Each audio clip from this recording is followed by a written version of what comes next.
Bienvenue, chers téléspectateurs, à cette édition dont voici d'abord les principaux titres. Certains habitants du quartier 5, zone Ngagara, apprécient que le gouvernement du Burundi ait revu à la baisse le prix du kilo du sucre Sosumo jusqu'à 6 000 francs, un prix qui reste cependant élevé selon eux.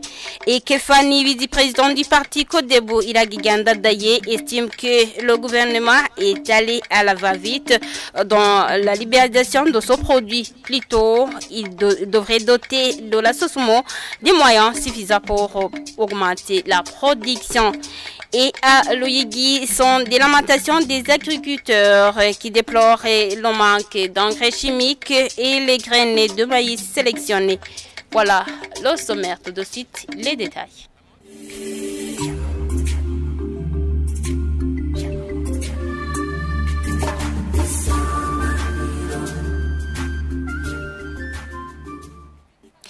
Bienvenue encore une fois. Certains habitants du quartier 5, zone Ngagara, apprécient que le gouvernement du Burundi ait revu à la baisse le prix 10 kg du sucre Sosumo jusqu'à 6 000 francs le kilo. Un prix qui reste cependant élevé selon eux. Ils craignent que ce prix reste inchangé car une grande partie du sucre Sosumo qui se vend sur le marché est plutôt importé. Ils demandent à ce que ce prix soit bien revu à la baisse pour qu'il n'y ait plus de grogne. Suivez-les. Je trouve que le prix du kilo de sucre reste toujours élevé, malgré qu'il a été revu. Je suggère qu'on le baisse jusqu'à 4 000 pour que si un simple citoyen veut acheter un demi-kilo, l'achète à 2 000 francs.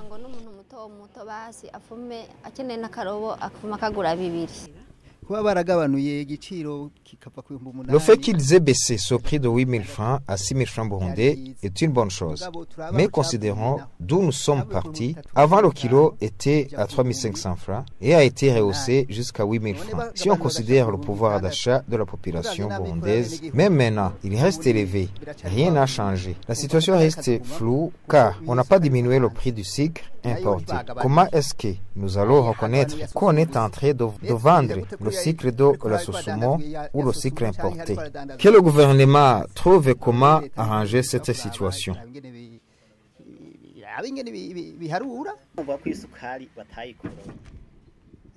Je dirais qu'ils n'ont pas diminué le prix du sucre. Je l'affirmerai quand on permettra aux détaillants de s'approvisionner chez un grossiste pour qu'ils puissent vendre un demi-kilo ou autre. Aujourd'hui, on exige un cahier. Qu'ils envisagent comment trouver une solution à ce problème en se référant au pouvoir d'achat des Burundais. Je demande qu'ils fassent une diminution significative pour que chaque citoyen ait accès à ce produit. Par exemple, nous avons des enfants qui sont censés prendre le thé le matin. Maintenant, ils ont été contraints de laisser tomber le petit déjeuner à cause de ce prix. Et le parti Kodebo Iragiganda Daye estime que le gouvernement est allé à la va-vite dans la libéralisation de ce produit. Kefa Nibidi, président de ce parti, craint que le sucre Sosumo soit vidé dans des emballages du sucre importé. Il suggère plutôt au gouvernement de doter de la Sosumo des moyens suffisants pour augmenter la production. Suivez.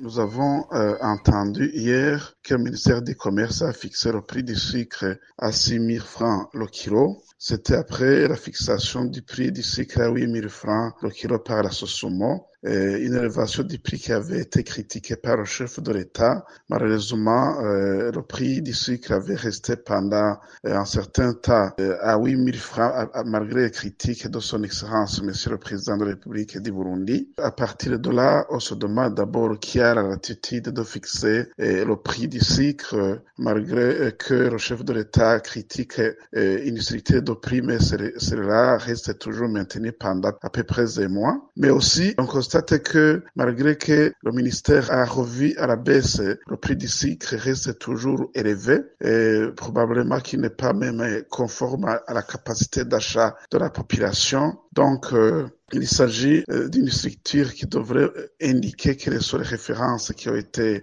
considérées. Il y a un risque qui revient concernant le prix du sucre importé qui reste toujours élevé et on se demande si on ne va pas acheter le sucre de la Sosumo pour le vendre en tant que le prix importé à un prix très élevé. Donc, nous inviterions le gouvernement certainement qu'il doit fixer le prix en se référant sur le coût de production, mais aussi il doit se référer sur la capacité d'achat de la population. Deuxièmement, nous pensons qu'il faut s'asseoir la mesure de libéralisation du prix du sucre pour éviter que les prix soient insportables pour la population, mais aussi pour diminuer les risques de spéculation pour le sucre produit localement qui pourrait être vendu comme celui importé.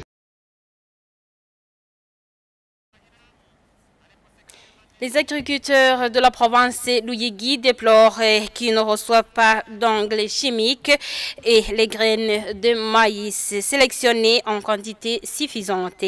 Ils demandent au ministre de l'Agriculture de les rendre disponibles afin qu'ils puissent s'aimer à temps. Tabo Emerantienne, gouverneur de cette province, s'est fait savoir que l'opération de la distribution de l'engrais chimique des maïs sélectionnés est en cours. Jean-Marie Vianney Ngendakumana pour plus de détails. Amase kuvuga araza agashaba make. Amase ni kibazo kuko haje nk'agakamyo kamwe. Hari n'abararayo kuva saa 10 bategereye inyana ariyo bari. Mugasi bose baca bashikirwa. Les habitants de la colline Ndago se trouvent dans la commune Nyabitsinda de la province Ruyigi indiquent qu'ils obtiennent difficilement de l'engrais chimique dans cette saison culturale A. Fredina Sinzoihebura, un des agriculteurs de cette localité, témoigne qu'à côté de cela, ils reçoivent ces fertilisants en quantité insuffisante. L'engrais chimique est venu, mais c'est à une petite quantité. Mais bientôt, on croit bien que l'engrais chimique va venir à une grande quantité. Mais pour le moment, quand le camion passe ici et transporte l'engrais chimique dans les hangars communaux ou bien dans les localités où ils ont préféré de mettre l'engrais chimique, en seul camion vraiment, une seule journée, les cultivateurs finissent l'engrais chimique. Il déplore aussi que malgré l'obtention des jetons, ils n'accèdent pas d'engrais chimiques et souvent se terminent sans être servis. Il y a déjà qui retirent, peut-être au poste ou à la COPEC ou d'autres microfinances,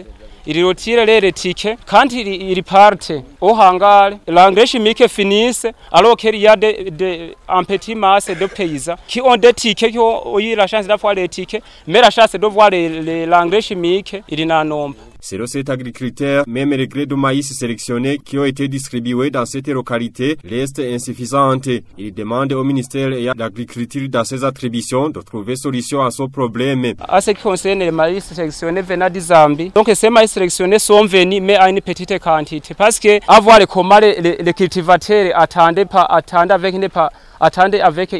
avec beaucoup de plaisir, avec beaucoup de joie. Parce qu'à considérer même le prix, c'est une petite prix. À part de ça, les maïs sélectionnés sont venus à une petite quantité. Pensons un message à notre gouvernement d'augmenter la quantité de ces maïs sélectionnés pour la saison qui va venir. Il puisse augmenter la quantité parce que les cultivateurs ont beaucoup agréé ce prix aussi ces maïs. De son côté, le gouverneur de la province de Ruyigi, Tabo Emerantienne, affirme que les préparatifs de la saison culturelle A vont montrer, tout en précisant que la campagne de la distribution de l'engrais chimique et des grains de maïs sélectionnés est déjà en cours.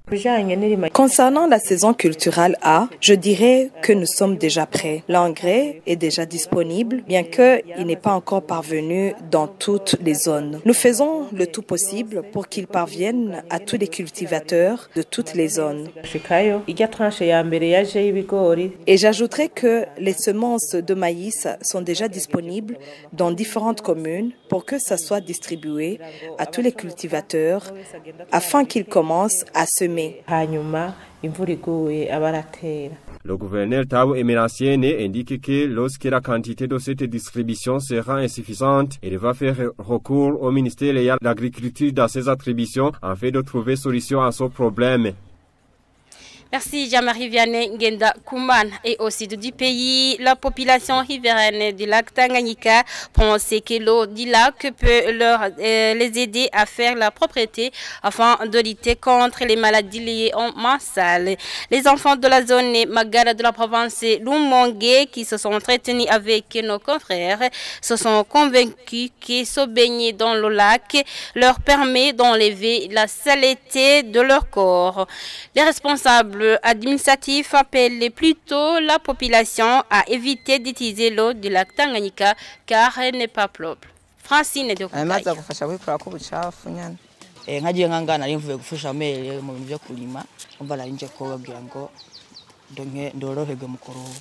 Ces enfants habitent aux environs de la plage de pêche de Magara, à l'endroit communément appelé Kuitada. Pour eux, se baigner dans le lac permet non seulement de se détendre, mais aussi d'enlever les saletés afin d'éviter les maladies liées au manque d'hygiène.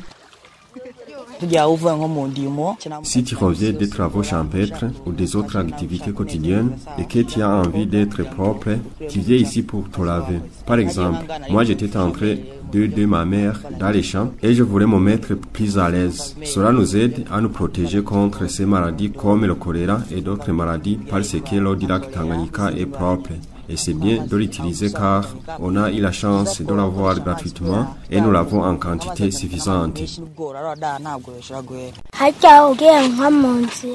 Tu peux rencontrer quelqu'un en cours de chemin qui n'est pas propre. Vous comprenez que si te touche, il te contamine directement ou bien la poussière peut te rendre sale.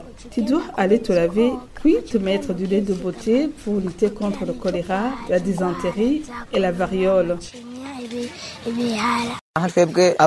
Nous les enfants, nous avons l'habitude de jouer au ballon et nous avons souvent de la sueur. Avec cette saleté, il nous faut nous baigner pour nous en débarrasser. Et c'est ce que fait la majorité des enfants de la localité. Et par là, on évite d'être maladif. Mais ce parent admet que l'eau du lac est sale et qu'ils doivent veiller à ce que les enfants se lavent avec de l'eau propre et du savon une fois arrivés à la maison. Beaucoup d'enfants viennent ici pour se baigner, mais l'eau du lac n'est pas pour autant propre. C'est une eau souillée, tout le monde fréquente ce lieu. Elle contient également des déchets. Ce que nous faisons pour nous prévenir contre ces maladies liées aux mains sales, nous évitons que les enfants, une fois arrivés à la maison, mangent sans se laver les mains avec de l'eau et du savon. Nous nous arrangeons aussi à ce que tous les ustensiles de cuisine soient propres parce que, vous savez, l'eau du lac ne les aide pas à enlever les saletés, c'est plutôt pour le plaisir parce qu'ils sont en groupe. L'administrateur de la commune Rumongue, Augustin Minani, indique qu'il rappelle chaque fois à la population que l'eau du lac n'est pas aussi propre qu'elle le croit et qu'il faut au moins la bouillir. À l'occasion de la célébration de la journée internationale de lavage des mains au savon, le ministère de la Santé publique a déclaré dans un communiqué de presse que c'est l'occasion de sensibiliser le public sur l'importance d'avoir les mains propres pour lutter contre les maladies liées au manque d'hygiène au moment où le pays fait face à des épidémies de choléra et de variole du singe.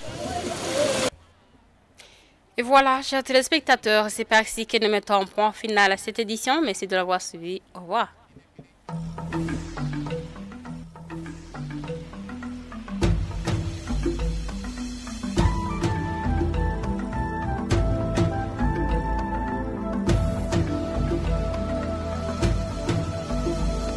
Isa